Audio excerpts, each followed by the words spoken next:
Ma grand-mère a commencé dans les années 40 à avoir une clientèle et puis bien sûr, un peu comme toutes les mères de maison, transmettait le métier à leurs filles.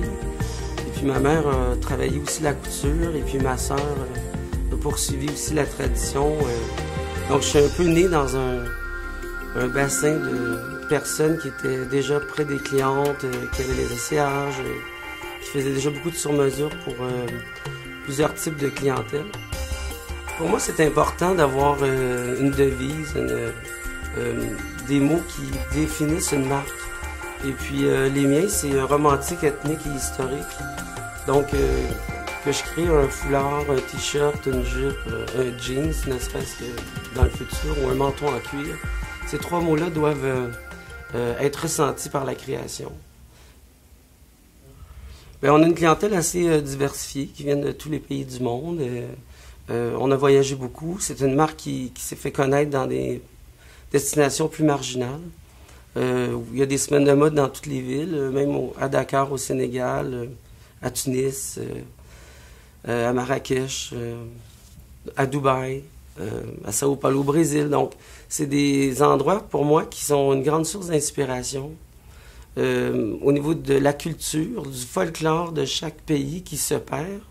Mais on sent dans les générations ou dans la tradition, la religion ramène toujours un peu de folklore. Et c'est important, je pense, de savoir et de connaître chaque religion et chaque folklore de chaque pays, chaque culture, pour être capable de bien comprendre, de bien saisir, même si on ne parle pas arabe, d'être capable de comprendre le mariage dans une mosquée ou les événements qui viennent autour du mari ou de la mariée.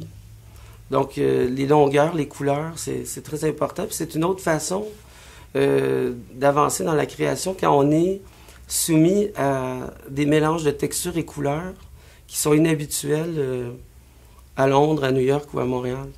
Donc, quand on arrive dans un autre univers, influencé par la culture et la religion, ça pousse la création encore plus loin.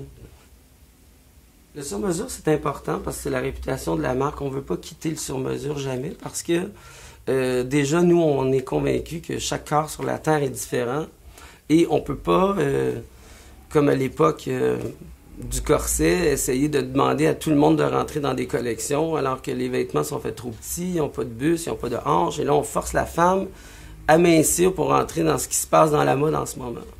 Pour ce qui est du prêt-à-porter, on va développer une ligne qui est un peu la force de nos basiques depuis 15 ans, qui va prendre de plus en plus de la place, qu'on va développer dans d'autres tailles.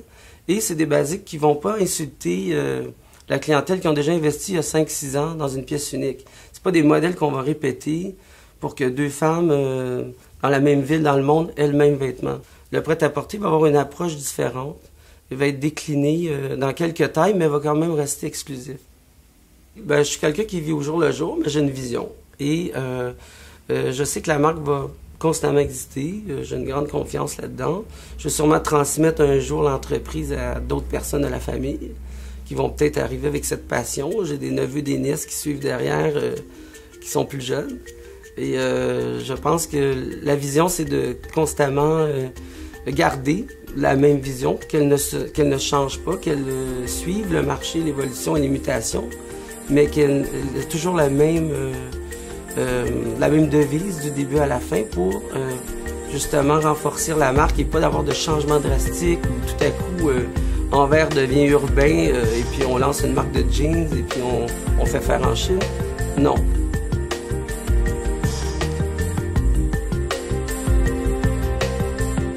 Yves Jean Lacasse, créateur de mode.